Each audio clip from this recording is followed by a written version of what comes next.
Hi everyone, எல்லாருக்கும் நல்வாழ்த்துக்கள். எல்லாம் பிஸியா ஸ்டால் அரேஞ்ச் பண்ணிட்டே இருக்கீங்க. எல்லாருக்கும் தெரியும் நான் காயத்ரி ஹலோ தம்பியோட ஃபவுண்டர். ஒரு சின்ன ஒரு குட்டி ஸ்பீச் தான். ரொம்ப பாசமா எல்லாம் பாத்துக்கிற மாதிரி சின்ன தம்பி குஷ்பு படத்துல வர மாதிரியான ஒரு சூப்பரா எல்லாம் வளர்ந்தாங்க.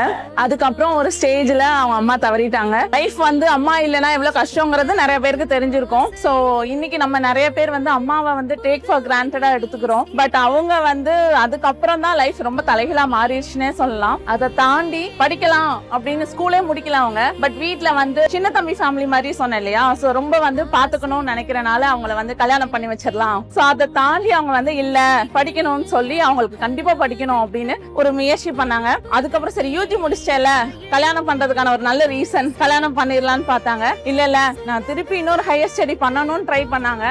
அப்பயும் வந்து என்னன்னா வந்து இல்ல நீ அதுக்கப்புறம் மாப்பிள்ள கிடைக்காது, இதுனா நம்ம ஊர்லயே இருக்கும், சொந்த பந்தத்துக்குள்ளே கல்யாணம் பண்ணி வச்சிடலாம்லாம் பேசினாங்க. இல்ல நான் திருப்பி பண்றேன், ஒரே ஒரு ஆப்பர்ச்சுனிட்டி கொடுங்க, கல்யாணம் பண்ணி திருப்பி கல்யாணத்தை டாபிக் ஆரம்பிச்சாங்க. இல்ல வேலைக்கு மட்டும் போறேனே, எனக்கு நான் சம்பாதிக்கணும்னு ஆசைன்னு சொல்லி வேலைக்கு போகணும்னு ஒரு முடிவு பண்ணாங்க. அதுக்கும் நிறைய தடைகள். பொண்ணுங்களோட ஒரே ஒரு விஷயம் என்னன்னா தைரியம், நம்பிக்கை, பயம் இருக்கக்கூடாது. இது விஷயம் இல்லாம நீங்க கேக்குற விஷயம் கேட்டுட்டே இருக்கீங்கன்னா இந்த சொசைட்டி சப்போர்ட் பண்ணும், நம்ம ஃபேமிலி சப்போர்ட் பண்ணுவாங்க, கூட நிப்பாங்க. ஒரு விஷயம் வேணும்னா ஆசைப்பட்டா மட்டும் பத்தாது, ஆட்டம் பிடிக்க தெரியணும். நான் ஒரு பொண்ணோட கதை சொன்னேன்ல, அந்த பொண்ணு நான் தான்.